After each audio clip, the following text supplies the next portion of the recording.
Halo semuanya, selamat pagi, siang, sore, malam, tergantung kapan kalian ngeliat video ini. Sebelumnya kita kenalan dulu kali ya. Kenalin, nama aku Kartika Surabina Baru Ginting Munteh dari kelas 331, absen 17, NPM 1302190862. Nah, kali ini aku mau ngebahas materi perpajakan tentang pajak bumi dan bangunan. Tanpa banyak basa-basi lagi, kita langsung belajar sekarang yuk.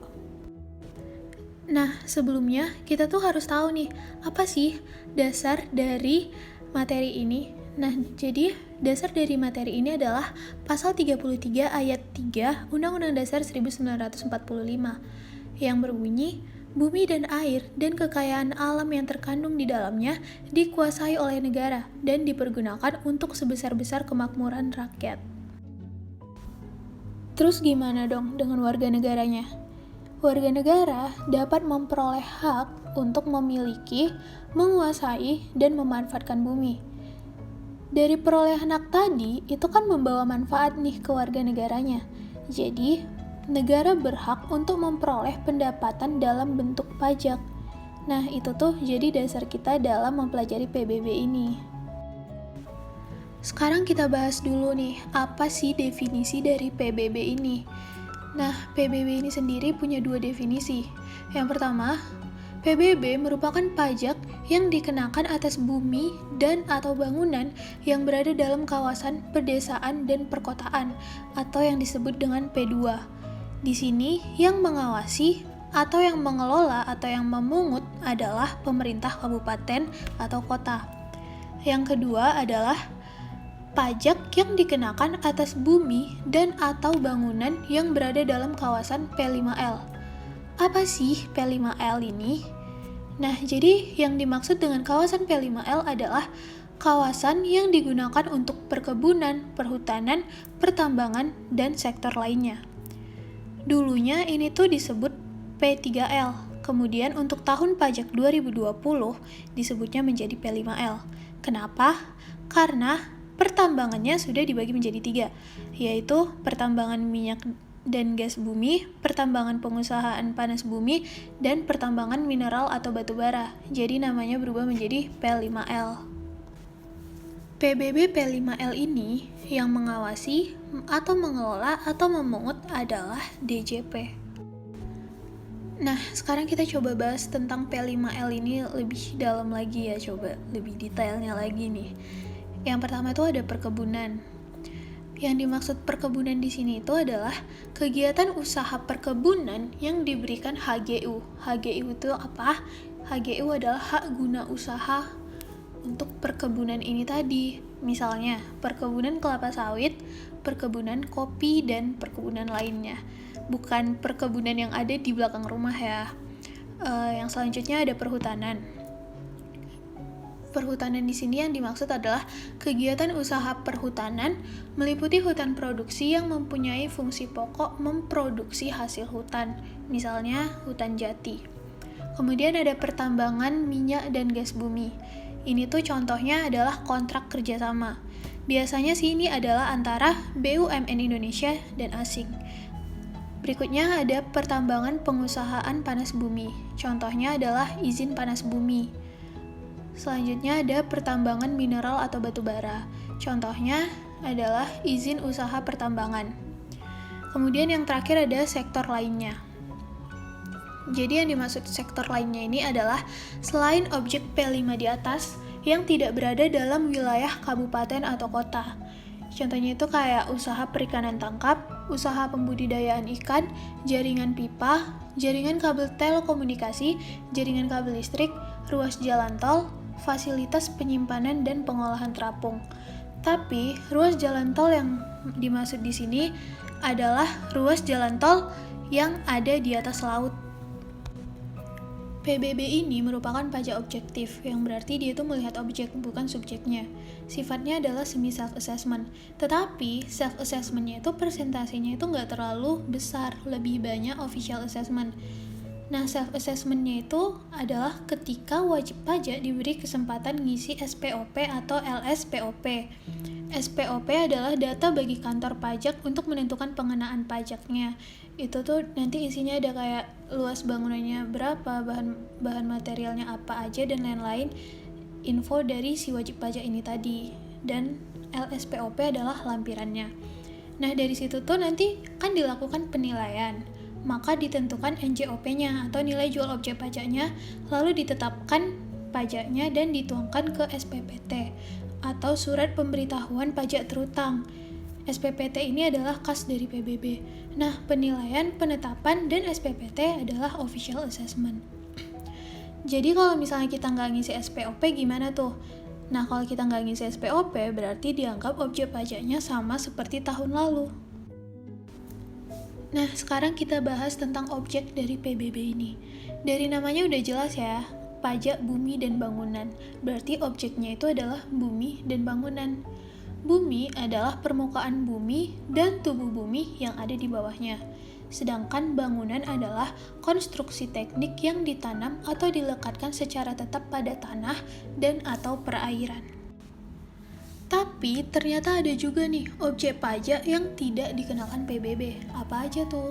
Yang pertama, digunakan semata-mata untuk melayani kepentingan umum di bidang ibadah, sosial, kesehatan, pendidikan, dan kebudayaan nasional yang tidak dimaksudkan untuk memperoleh keuntungan. Yang kedua, digunakan untuk kuburan, peninggalan purbakala, atau yang sejenis dengan itu. Yang ketiga, digunakan untuk perwakilan diplomatik, konsulat berdasarkan asas perlakuan timbal balik. Yang keempat, merupakan hutan lindung, hutan suaka alam, hutan wisata, taman nasional, tanah penggembalaan yang dikuasai oleh desa, dan tanah yang belum dibebani suatu hak. Yang kelima, badan atau organisasi internasional. Sekarang kita bahas saat terutang PBB. Nah, kapan sih saat terutangnya PBB itu? Saat yang menentukan PBB yang terutang adalah menurut keadaan objek pajak pada tanggal 1 Januari tahun pajak. Jadi misalnya nih, kita itu di tanggal 1 Januari, tanahnya itu masih tanah kosong. Kita mulai pembangunan di Februari misalnya, dan bangunannya itu selesai di bulan Juli nih. Jadi tetap aja objek tahun pajak tersebut itu PBB-nya atas tanah kosong aja. Tahun depan baru objek tahun pajaknya menjadi PBB atas tanah dan bangunan. Oke, selanjutnya kita bahas tentang tempat terutangnya. Jadi tempat terutangnya itu ada dua. Yang pertama DKI Jakarta untuk objek yang berada di Jakarta. Jadi ini khusus DKI Jakarta, itu pemungutannya itu oleh Pemprov, bukan Pemkot atau Pemkap. Yang kedua adalah kabupaten atau kota tempat objek berada untuk yang selain DKI Jakarta. Sekarang kita bahas tentang dasar pengenaan pajak. Dasar pengenaan pajak adalah nilai jual objek pajak atau NJOP. Gimana sih cara netapin NJOP ini tadi? Nah, penetapan NJOP itu dilakukan dengan yang pertama, perbandingan harga dengan objek lain yang sejenis, yang kedua, nilai perolehan baru, dan yang ketiga adalah nilai jual pengganti. Nah, penentuannya ini tadi itu melewati proses yang namanya adalah penilaian. Sekarang kita bahas dasar pengenaan pajak untuk PBB P2.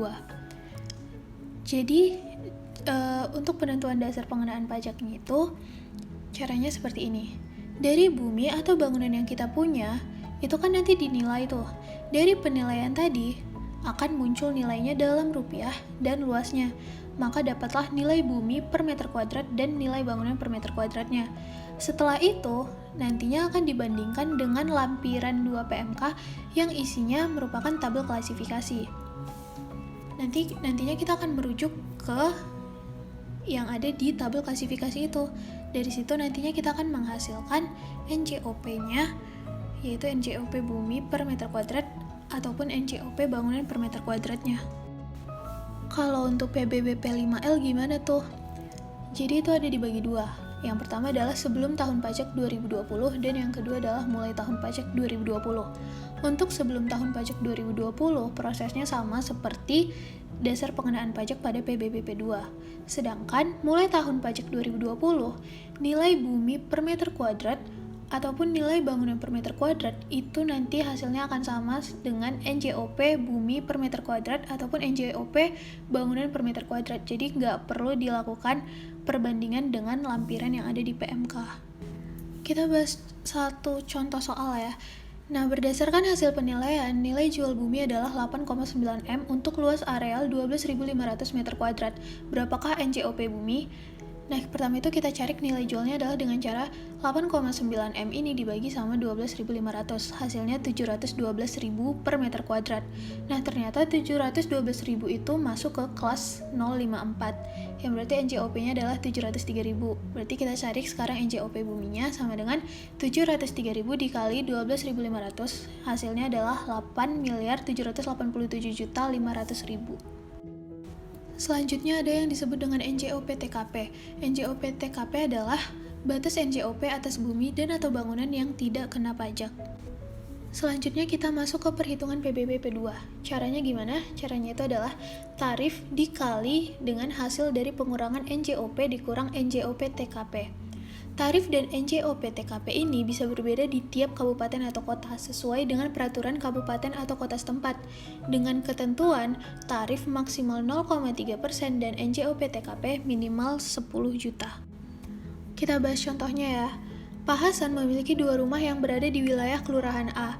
Data terkait rumah tersebut adalah sebagai berikut, itu yang ada di tabel. Nah, Pak Hasan sehari-hari tinggal di rumah 1. Tarif PBB yang berlaku di kota tempat Pak Hasan tinggal adalah sebesar 0,25% dan NJOP TKP ditetapkan sebesar 11 juta. Hitunglah PBB terutang tahun 2017 atas setiap objek yang dimiliki Pak Hasan. Nah, tapi kita jangan lupa nih, lihat keterangannya. Rumah 1 dibangunnya di tahun 2016, sedangkan rumah 2 tanah dibeli pada 4 Januari 2017 dan dibangun mulai 10 Februari 2017. Berarti untuk tahun pajak 2017 rumah 2 ini belum dihitung karena di 1 Januari rumah itu belum dibangun, bahkan belum menjadi kepemilikan dari si Pak Hasan karena dibelinya di 4 Januari. Nah, sekarang kita hitung PBB terutang untuk tahun pajak 2017 rumah 1 ini tadi. Dari perhitungan tadi, kita dapatlah NJOP bumi 9 juta, NJOP bangunan 36.250.000. Berarti NJOP sebagai DPP-nya adalah 45.250.000. Nah, tadi kan ada NJOP TKP-nya 11 juta. Itu kita kurangin, dapatlah NJOP untuk perhitungan pajak adalah 34.250.000. Dan jangan lupa ada tarif 0,25%, berarti kita kalikan 0,25% dikali 34.250, dapatlah PBB yang terutang adalah 85.625. Selanjutnya kita bahas tentang perhitungan PBB P5L. Caranya adalah tarif dikali NJKP dikali hasil dari pengurangan NJOP dikurang NJOP TKP. Tarifnya sudah ditentukan sebesar 0,5% dan NJOP TKP-nya ditentukan sebesar 12 juta per wajib pajak.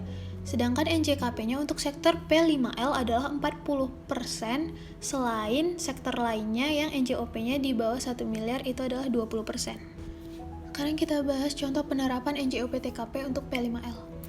Perusahaan yang merupakan WP perkebunan mempunyai 2 objek pajak berupa bumi dan bangunan, masing-masing di Kecamatan A dan B dengan nilai sebagai berikut. Di Kecamatan A, NJOP buminya adalah 28 juta dan NJOP bangunan adalah 5 juta. Jadi NJOP sebagai dasar pengenaan pajaknya adalah 33 juta. Sedangkan di Kecamatan B, NJOP buminya adalah 18 juta, NJOP bangunan 9 juta, dan NJOP sebagai DPP-nya hasilnya adalah 27 juta. Berarti kan dari 33 juta dan 27 juta yang lebih besar adalah 33 juta. Maka NJOP TKP-nya diberikan kepada objek di Kecamatan A. Jadi kita hitung lagi, 33 juta dikurang NJOP TKP 12 juta sama dengan NJOP untuk penghitungan pajaknya hasilnya adalah 21 juta. Sedangkan untuk Kecamatan B, NJOP sebagai DPP 27 juta, NJOP TKP-nya nggak ada, berarti NJOP untuk penghitungan pajaknya adalah 27 juta. Sekian pembahasan materi tentang PBB kali ini. Terima kasih telah menyaksikan dan semoga ilmunya bermanfaat.